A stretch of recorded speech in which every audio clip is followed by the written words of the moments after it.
Irmãos, a gente está no mês onde a temática do mês mexe com todos nós. Se é que todos nós somos de fato, e assim eu creio, igualmente espero, discípulos de Cristo, servos de Deus. Quando a gente prepara uma mensagem, uma palestra, um seminário, na medida de quem vai falar, há uma pergunta que insiste: quem é o meu público? Se é para universitários, há um tipo de linguagem. Se é para pastores, outra reflexão. Se é no meio da rua, um tipo de palavras. Se é numa igreja, outro tipo de comportamento. E se é só para pessoas que são servas de Deus, é claro, outro foco. E o foco nesse mês é vida e ministério. Nós vimos domingo passado, eu estou só revisando, de que todo mundo, eu e você, quando realmente é salvo, tem em si o Espírito Santo. A gente vê que nem todo mundo que está na igreja é salvo. A Bíblia diz claramente que muitos são chamados, mas nem todos são escolhidos. Também diz a Bíblia que nem todo que diz Senhor, Senhor vai entrar no reino, mas somente aquele que faz de Deus a vontade. E a Bíblia diz: e esta é a vontade dele, a santificação, sem a qual ninguém verá o Senhor. Mas isso, princípios bíblicos, eu não posso julgar. Então na minha mente todo mundo é salvo, todo mundo é crente, todo mundo é discípulo. Se eu sou salvo, em mim habita o Espírito. Não existe salvo sem o Espírito. Não existe. Ele mora em você quando você se entrega a Jesus. E Ele batiza você quando você se batiza publicamente em nome de Jesus. Isso é bíblico, isso é imutável. Quando Ele mora em você, você passa a ser residência dEle. Ele não é inquilino, Ele é o dono da sua vida. Onde você vai, você o transporta. Onde você está, ali está Ele. Por isso a Bíblia diz: não entristeça o espírito. Porque se você está no motel, numa mentira, num lugar maquinando mal, num lugar de pecado, você entristece o espírito que mora em você e diz: eu não vou entrar aí, não vou fazer isso, não concordo com isso. E de tal forma que pode chegar o caso, como houve tanto no Velho Testamento com Saul, como no Novo com Judas, que sem saberem, o espírito pediu licença e foi embora, os abandonou literalmente a sorte, as garras da morte. Eu lhe peço, não deixe triste o espírito que mora em você, que não é bom entristecê-lo. Se você tem um espírito, há uma pergunta: por que ele mora em mim? Não é para passar férias em você, não é para marcar rede nem dormir em você, é para trabalhar em você e por você. Ele trabalha em você, me ensinando, lhe ensinando que nós somos do Senhor, nossa mente é cativa ao Senhor, nossa vida é do Senhor. Trabalha em nós, vai nos usar para nós ganharmos gente para Jesus e nós edificarmos o corpo de Cristo, a sua igreja. Então esta é a razão fundamental, precípua, de que nós habita o Espírito, nos capacitar para a obra de Deus, para o testemunho do Evangelho de Cristo. Então desconfie, porque eu desconfio, qualquer pessoa que se diz cheia do Espírito, que tem uma performance mais pentecostalizada, gosta de orar alto e de gemer e de outras coisas mais, não julgue essa pessoa, apenas observe, nunca julgue ninguém. Se essa pessoa passa um ano, não evangeliza, não testemunha, não ganha vidas, tenha certeza, aí tem coisa errada. Que o Espírito não é dado para o meu deleite, é dado para o reino de Deus. E se a pessoa está na igreja, diz cheia do Espírito, e só esquenta um banco, não faz nada a não ser se sentar domingo após domingo, aí desconfie mais ainda, que o Espírito não foi dado para você viver assim. Ele capacita a gente para o que a Bíblia chama de a obra do ministério, que é o tema dessa manhã. Está aqui escrito atrás, o que confere sentido à minha vida. E eu coloquei Efésios 4, no final do que eu li, Paulo diz assim: tudo é dado. A minha vida é para aperfeiçoamento dos santos. para a edificação da obra do ministério, do corpo de Cristo, que é a igreja. Vamos pensar um pouquinho sobre essa manhã. Por favor, abra a Bíblia em Efésios 4. Depois vamos ler Romanos 12, 1 Coríntios 12. Por favor. Deixe aberta, por favor. Não. Rogo-vos, pois, eu, preso do Senhor. Isto é, Paulo escreve essa epístola na cadeia. E a cadeia que Paulo escreve é um pouquinho pior do que o Roger, do que Mangabeira, do que Bangu, do que tudo que a gente vê no Brasil. As prisões romanas eram desumanas, eram terríveis, muita gente morria na prisão. Eram úmidas, frias e literalmente desumanas. E Paulo diz, olha, eu rogo a vocês, embora preso, que andeis como é digno da vocação com que fossem chamados. Agora, olha para mim, eu vou pontuando. A gente pode acompanhando devagarzinho. Paulo está dizendo assim, vocês têm uma vocação, que em vocês mora o Espírito, que em vocês habita o Espírito de Deus. Esse Espírito lhe deu um dom, esse dom é a sua vocação. E eu lhe peço, honre essa vocação, Paulo diz. Isso quer dizer, de modo digno da vocação. Se você é pastor, honre essa vocação de pastoreio. Se você é levita, honre isso, cante. Se você é diácono, honre isso, sirva.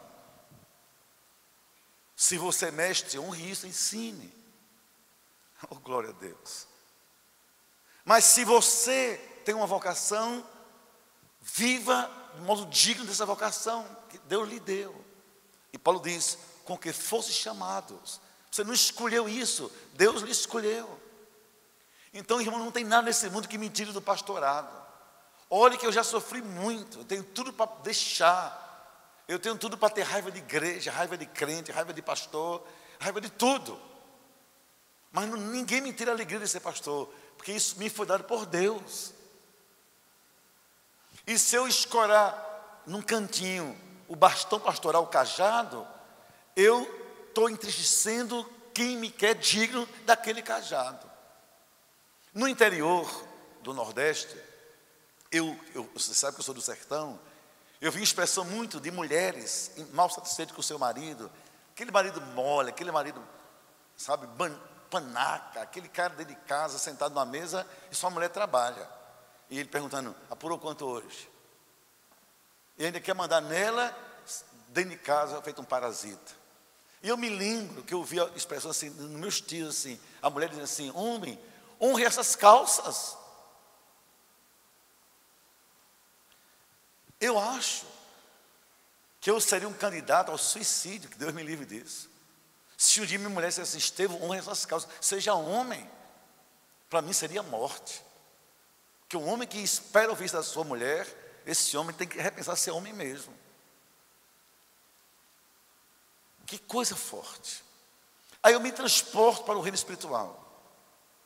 Não nesse tom jocoso, mas imagino Deus olhando para a gente e dizendo assim, por favor, meu servo, honre esse dom que eu lhe dei. Não é possível. Você não faz nada para mim, honre esse dom, viva diferente. Você só trabalha, só gasta, só compra, só junta, ou você não faz nada, só frequenta igreja, honre esse dom. Eu rogo a você que viva com dignidade a vocação para a qual você foi chamado. Qual é o seu dom que tem feito a sua vocação? Com o versículo 2, olha para aqui. Com toda humildade e mansidão, com longanimidade, se estão juntos, suportando uns aos outros. Por quê? Aí Paulo diz tudo no versículo 3. Procurando guardar a unidade do Espírito, pelo vínculo da paz. Isto é, se o Espírito lhe deu dom, use. Contanto que você não seja instrumento de divisão da igreja. de quebre a união do corpo de Cristo. Deus abomina pessoas contenciosas, bronqueiras, confusentas, divisionárias, porfias. Tem gente assim, aqui não, nossa igreja de muita paz. Mas escute, se você conhecer alguém assim, em qualquer igreja, em qualquer ministério, tenha certeza, Deus abomina quem age assim. Não se junta a elas. Jamais. A versículo 4, ele é assombrosamente tremendo. Há um só corpo, que é a igreja. Há um só Espírito, que é o Espírito Santo. Há também, foste chamados em uma só esperança da vossa vocação. Que há um só Senhor, Jesus Cristo. Há uma só fé, a fé bíblica, a fé evangélica, a fé no Calvário, a fé na graça, no sacrifício. A causa, essa fé aqui não é fé que me faz orar para Deus responder. É a obra que eu me envolvo, a bandeira que eu levanto, naquilo que eu estou engajado, nesse exército do qual Deus é o general. Há um só batismo, não existem vários batismos, só batismo. Há um só Deus. Esse Deus não é de ninguém particular, como alguns crentes vaidosos, infantis. O meu Deus. Não existe meu Deus, é nosso Deus. É nosso Pai. Há um só Deus, não de cada um, de todos, igualmente de todos, que ama a todos, perdoa a todos, abençoa a todos, dá dom a todo mundo e quer ver todo mundo bem. Deus não faz acepção de pessoas, ninguém se sinta por Ele privilegiado. Deus é um Deus de justiça e de equidade. E nem eu nem vocês somos por Ele tratados diferenciado. Ele diz que Ele não faz acepção de ninguém, é um só Deus, que é Pai de todos, o qual é sobre todos, e por todos, olha o melhor, e em todos. Em é uma preposição, que localiza as coisas, localiza o sujeito, a atividade do sujeito, no tempo do verbo, da vida.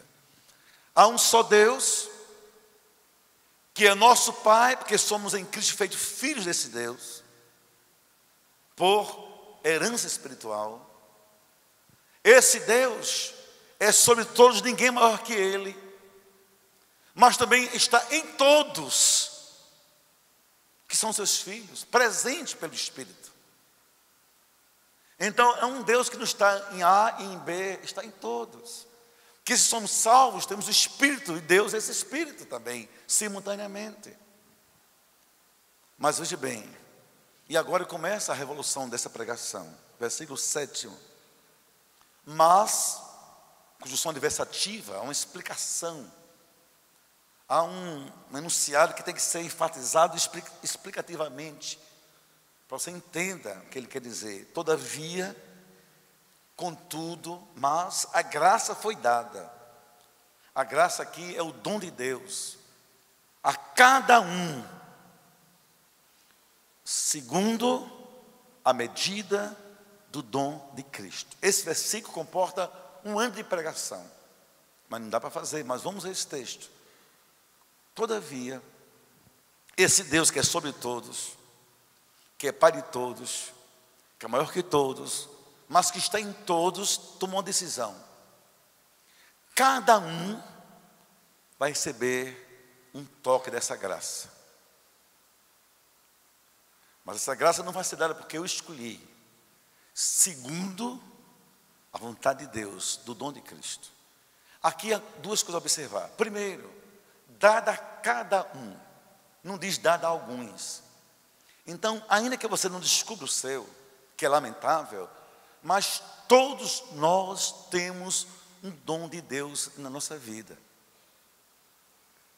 Na conversão, fomos recebidos como filhos e gritamos, Abba Pai. Ao sermos realmente convertidos, o Espírito veio, eu vou morar ali, e com o Espírito veio um dom a cada um. Quer dizer que Kepler tem um dom, Jeová tem um dom, eu tenho um dom, Alfredo, Rosângela e você. A cada um, não a alguns. Esse dom foi repartido por Ele, segundo a sua vontade. Por isso que não são as coisas iguais. Ele me escolheu fazer alguma coisa. Ele escolheu para quê? Eu não tenho supremacia porque sou pastor. Eu só tenho que ser fiel ao pastorado. E qual é o seu? Segundo a medida do dom de Cristo. Não tem inveja de ninguém. Uma vez eu estava no culto e ficam os irmãos assim encantados, que alguém isso, alguém aquilo. Não. Quem canta eu acho lindo, dou toda força. Quem toca, dou toda força. Quem discerne, quem faz milagre. Mas ninguém é maior que ninguém. Se a pessoa ora e Deus cura, porque Deus decidiu que ela ia curar naquela hora. Foi Deus que foi. Desculpe. Isso aqui não faz parte do Espírito Santo de jeito nenhum. Nem foi dom de Deus. Isso é falha humana. Mas veja bem, ainda bem que foi só falha humana. Então a gente tem que honrar. Quando eu viajo, eu venho Lineide aqui no culto. Lineide, eu vou para os Estados Unidos, eu vou para qualquer lugar. Eu queria que você orasse por mim, impõe as mãos sobre mim. Porque eu reconheço nela um dom de Deus. Eu não fico menor porque me ajoelho diante dela para ela orar. Eu reconheço apenas que o que ela tem foi Deus quem deu. E quando eu prego, ela senta para me ouvir. E anota, reconhece em mim que foi Deus que deu o dom. Isso que é obra do Espírito da nossa vida. Mas o que eu acho lindo, para mim essa palavra é a cada um. Irmão, escute, se inquiete, se perturbe, não durma. Por favor, escute isso até você ter uma santa angústia espiritual. Você tem um dom, você tem uma vocação, tem um ministério. Deus lhe deu. Viva de forma digna disso que Deus lhe deu. Por favor, isso é Bíblia, eu não estou inventando. E saiba da minha boca que Deus vai lhe cobrar por tudo isso. Você vai pagar caro, altíssimo, quando Ele perguntar o que fez com a minha vocação, com o meu dom. Se você disser que enterrou, que sepultou, que rejeitou, que não quis, eu não quero estar na sua pele. Porque com Deus ninguém brinca, não quero estar na sua pele. Eu decidi que quero ouvir, apesar de toda a minha fragilidade, meus pecados, minha vulnerabilidade, minhas falhas, eu sou pó, eu sou verme, pronto. Mas preciso ouvir dele. Estevam, apesar do lixo que você é, eu vou lhe chamar uma coisa. Porque como você honrou a minha vocação, o meu dom, vou lhe dar um título: servo bom e fiel. Homem falho, mas o servo bom e fiel. Agora imagine você juntar duas coisas: pecador, vulnerável, lixo, uma pessoa que só a graça de Deus pode receber. E ainda mais, servo mau e infiel. Vai ser horrível a sua vida na eternidade. Dar a cada um, aí a você também. Versículo 8. Pelo que diz, nós lemos, 2 pontos. Subindo ao alto, Jesus levou cativo o cativeiro e deu dons aos homens. Jesus. Ora, isto que ele subiu, que é senão que também antes tinha descido as partes mais baixas da terra. E aquele que desceu é também o mesmo que subiu acima de todos os céus, para cumprir todas as coisas. Versículo 11 é revolucionário. Ele mesmo deu uns para apóstolos. Decore número 1, apóstolos. Número 2, outros para profetas. Número 3, outros para evangelistas. 4, outros para pastores. E 5, para doutores, em algumas versões, mestres. Por que ele fez isso? Para que pessoas sejam vaidosas, arrogantes. Olha o que ele diz: querendo uma só coisa, o aperfeiçoamento dos santos, para a obra do ministério, para a edificação do corpo de Cristo, até que todos cheguemos à unidade da fé e ao conhecimento do Filho de Deus, ao homem perfeito, nós cheguemos à medida da estatura completa de Cristo. Agora escute bem, antes de eu ler Coríntios e Romanos. Aqui nós encontramos os 5 dons ministeriais. A Bíblia tem dons ministeriais e tem os demais dons de serviço, de edificação, etc. Vamos chegar até eles nesses dias. O que são dons ministeriais? São os dons sem os quais a igreja sucumbe. Toda igreja séria, toda igreja bíblica tem que ter esses 5 dons. Nós também. Então, olha que não são títulos hierárquicos, são dons do Espírito chamados ministeriais. Primeiro, ele diz, ele mesmo deu uns para apóstolos. Eu não me faço apóstolo, é ele que escolhe os apóstolos. Ele mesmo deu um para profetas, não é que eu queira ser profeta, ele que escolheu. Ele mesmo deu uns, outros, para pastores, não é que eu queira, ele que chamou. Outros para evangelistas. Ser evangelista não é menor que ser pastor, nem menor que ser profeta, nem menor que ser apóstolo. Ele escolheu. E outros para doutores e mestres, doutores. Para uma coisa, edificar a sua igreja. Por isso são dons ministeriais. Veja bem, apóstolos, como um dom do Espírito, são aqueles que desbravam florestas, preparam caminhos para os evangelistas. São pessoas que onde vão nas suas vidas já vão pregando o evangelho. São aqueles que lutam por Jesus no mundo. São aqueles que vão na frente, são os mais importantes. Que capinam o mato. Planta aqui uma semente. Depois o evangelista e planta a semente. Apóstolo não é título. Nessa coisa horrível, nojenta, horrível, horrenda, antibíblica que a gente vê hoje.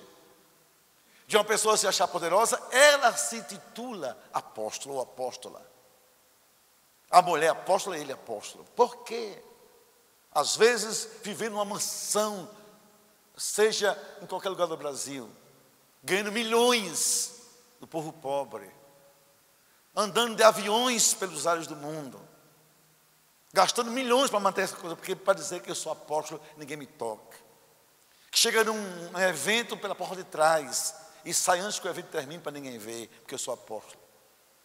E um bando de crente infantil, ingênuo, frágil, nem sei mais o que, faz filho para beijar a mão, para receber do apóstolo essa bênção. Não é assim na Bíblia. Primeiramente, os apóstolos foram escolhidos por Senhor.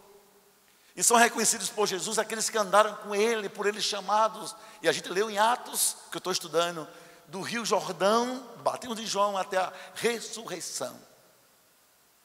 Então hoje não há mais a pessoa como apóstola, há o ministério do apostolado. Daqueles que fazem da vida um desbravamento da semente do Evangelho. Então, quando eu chego, por exemplo, na universidade e peço a meu chefe, eu podia fazer um culto aqui uma vez por mês. Eu posso chamar alguém da minha igreja, chamar meu pastor, e posso dar uma palavra, abrir uma célula no meu reparto de trabalho. Isso é um apostolado. Eu estou aqui, sou militar, falo com o meu comandante. No Natal, vamos poder fazer um culto? Eu pude chamar o pastor da minha igreja, alguém da minha igreja para pregar. Então, toda vez que alguém vai na frente abrindo fronteiras, a igreja tem desse ministério, dos que vão na frente, dizer, pastor Estevão, pode abrir uma igreja em Caiçara, em Logadouro, em Rio Tinto, em Camaratuba, onde o senhor quiser. Eu fui lá, já aluguei uma casa, falei com o prefeito, com a prefeita, está tudo pronto, vá lá. Aí eu mando um evangelista, dá um exemplo, posso mandar, então vá lá Ivancildo, vá lá Kepler, ver se é verdade. Então vamos começar um trabalho uma vez por mês. Esse papel do evangelista é aquele que agora chega onde o apóstolo preparou, abre a Bíblia e anuncia o evangelho, as boas novas. Isso que é evangelista, aquele que anuncia o evangelho, que é o evangelho, as boas novas de Cristo. Agora, por favor, para terminar, abra a Bíblia em Romanos 12, por favor. E domingo eu lhes aprofundo sobre isso.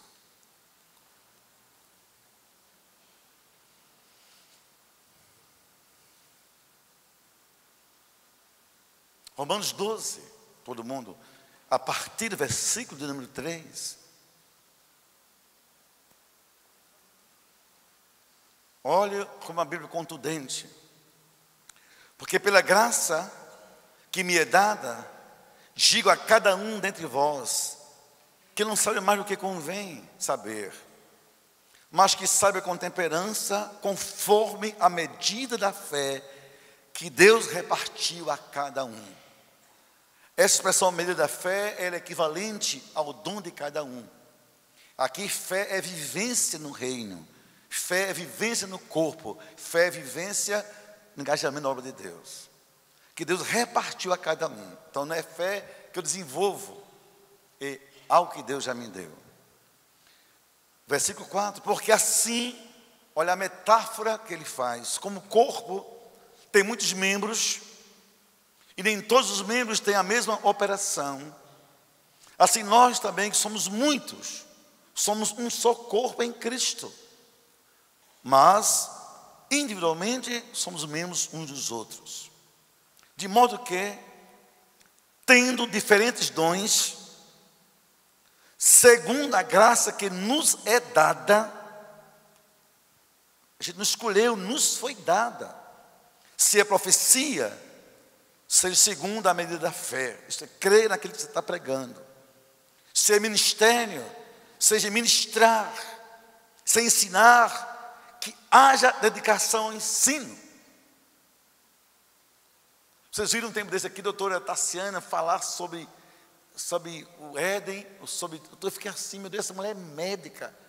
Nem todo pastor faz um negócio desse. Tem pastor, irmãos, que é uma coisa triste, nem lê a Bíblia. Vamos ver o que Deus vai dar aqui essa manhã. Deus está me dizendo, sai daí, caba de peia, que vergonha.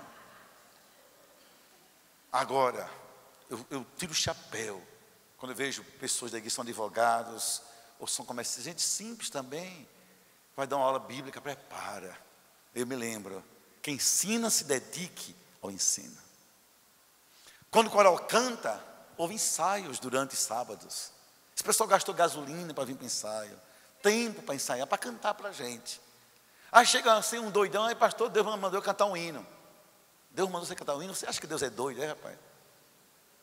Você está com vontade de cantar um hino, agora está usando um Deus, você se preparou, chega aqui na frente, e mandei um dó. Irmã, pó. Aí a pessoa começa uma presepada horrível, para dizer que é Deus. Prepara, ensaia.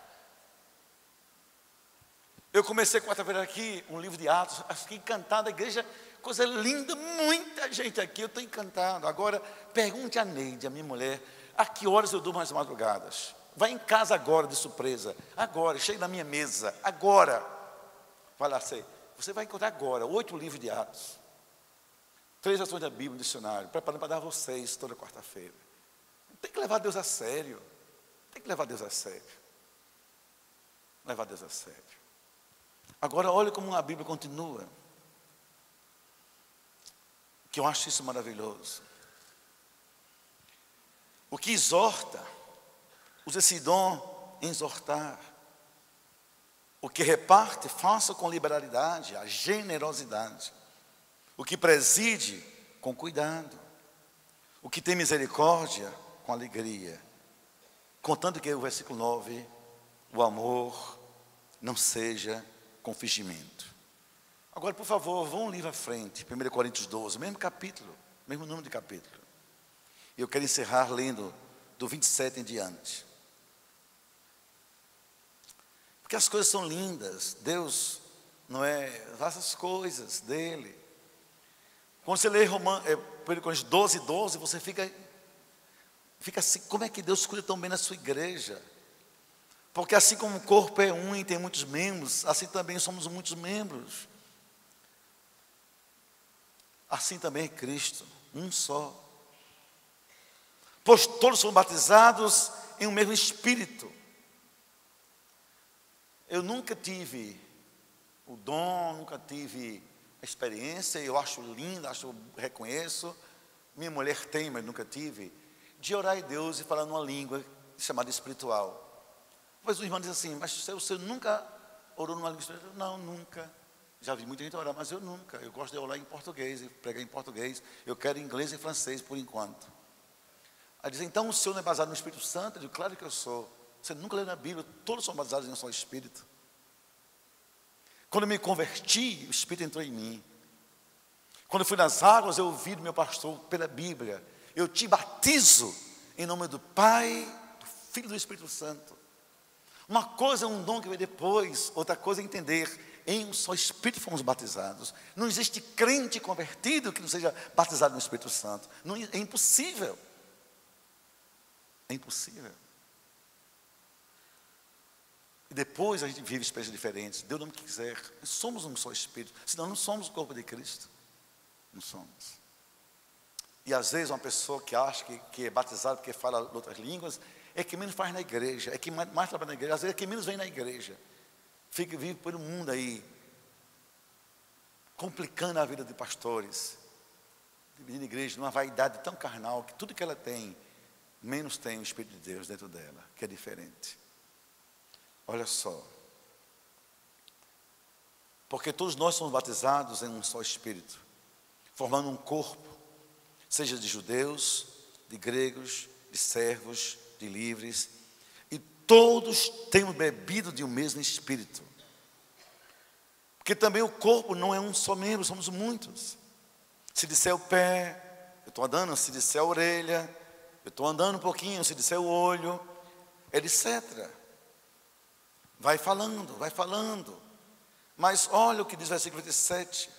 Ora, vós sois, todos nós, o corpo de Cristo. E vocês são seus membros em particular. A uns Deus colocou na igreja. Escute, na igreja. Não colocou na rua, na praça, na igreja. Primeiramente apóstolos. Depois profetas. Depois doutores. Acho isso lindo demais. Depois milagres, depois dons de curar, depois dons de socorro, os nossos ministérios, depois de muitas línguas. Porventura todos são apóstolos? Claro que não. Todos são profetas? Claro que não. Todos são doutores? Claro que não. Todos fazem milagres? Claro que não. Todos têm dom de curar? Claro que não. Falam todas diversas línguas? Claro que não. Interpretam todos? Claro que não. Portanto, e aqui eu termino, procurai com zelo os melhores dons. E enquanto vocês procuram, eu vou lhes mostrar um caminho excelente. Aí começa Coríntios 13 sobre o amor.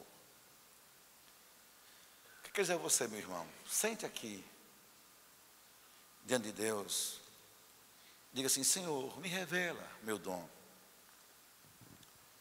Senhor, diga assim: Senhor, tu vais escolher, mas me dá algo que edifique a tua igreja, que eu sirva a tua igreja, que eu edifique a tua igreja, que eu abençoe vidas. Quem sabe o Senhor me deu um coração generoso, o dom, sabe, da misericórdia, da generosidade. Senhor, quem sabe o Senhor me dê, Senhor, um dom de orar para uma pessoa enferma e impor as mãos, o Senhor transferir cura para aquela pessoa. Senhor, me dê seu dom de ensinar a tua palavra. É aquele que mergulha num texto, nas entrelinhas, vai buscar o que a gente, é como alguém da marinha que vai lá embaixo e traz o que a gente nunca pensou que você não escondia. Estou trazendo aqui para os homens em agosto, vocês vão conhecer, vai passar um domingo com a gente. Ele vem dia 5, 6 e 7. Um desses homens que tem o dom de buscar no fundo, chama-se Luciano Subirá. Ele mergulha na Bíblia. Eu fico assim.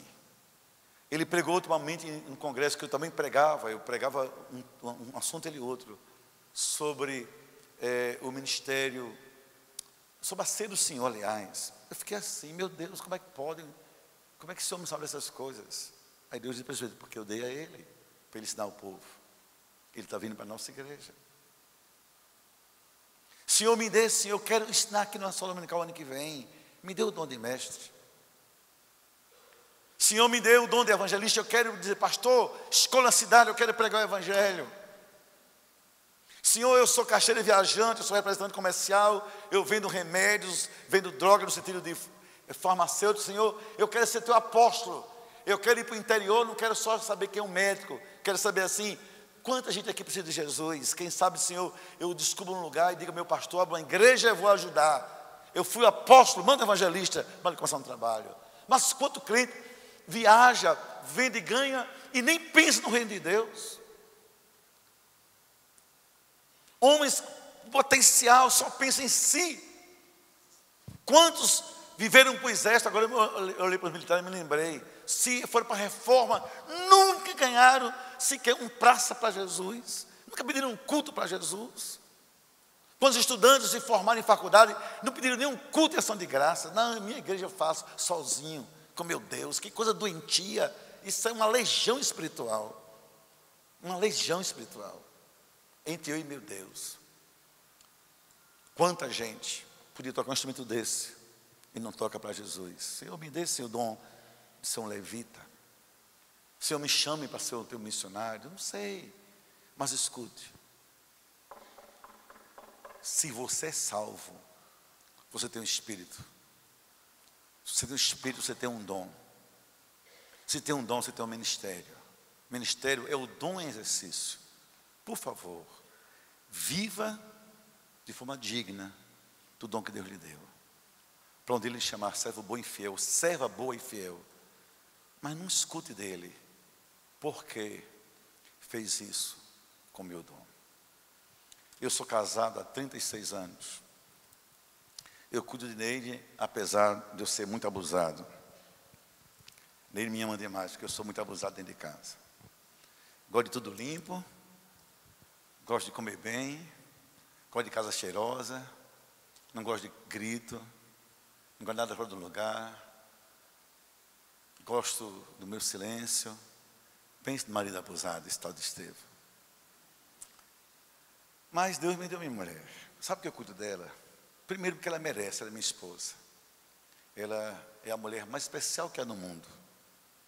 Então ela merece tudo de bom de mim. Segundo, que eu tenho uma consciência. Um dia, escuta também você, marido. Deus vai perguntar a mim, cadê a minha filha que eu lhe dei como esposa? O que fez dela? E se eu entregar uma mulher com depressão, cabisbaixa, traída, humilhada, subjugada, apagada, negada, frustrada, envelhecida com rugas na alma, ele vai perguntar assim, por que fez isso com a minha filha? Todo homem aqui vai prestar conta a Deus da mulher que Deus lhe deu, porque o homem é o cabeça. E ao cabeça, Deus pede explicações, que cabe ao cabeça pensar. Todo homem, até você, Jeová, tenha cuidado. Enquanto é tempo. Ninguém se paga a ninguém. Mas também, por que eu prego todo domingo 4, 5 vezes? Meu salário é o mesmo. Por que abro núcleos? Por que prego direto? A semana toda, que vivo de madrugadas. Não é para lhe agradar, não. Que um dia você pode ter se enganado comigo e eu não estou nem aí. Eu sou vacinado contra essa gratidão de crente egoísta. Sou vacinado mesmo. Sabe por que eu faço tudo isso? Porque um dia eu vou ouvir do meu Senhor, o que é que fez com a igreja que eu lhe dei? Com o meu rebanho. Ficava domingo em casa de bermuda, tomando banho de piscina. Ficava enrolando com pregação falsa. Nunca leu um livro. O que é que fez com o meu povo? E eu disse, Senhor, tu me conheces, mas olha a tua igreja. Me desse 500, te dou 3.000. Mas não quero ouvir servo mau e fiel. Não espero ouvir de Deus, porque enterrou o dom que eu lhe dei. Viva de modo digno do Evangelho. Viver de modo digno, não é ficar sentado no banco da igreja. Dizer, Senhor, eis-me aqui, me usa para a edificação do corpo de Cristo. Deus abençoe a todos. Amém, amém, amém.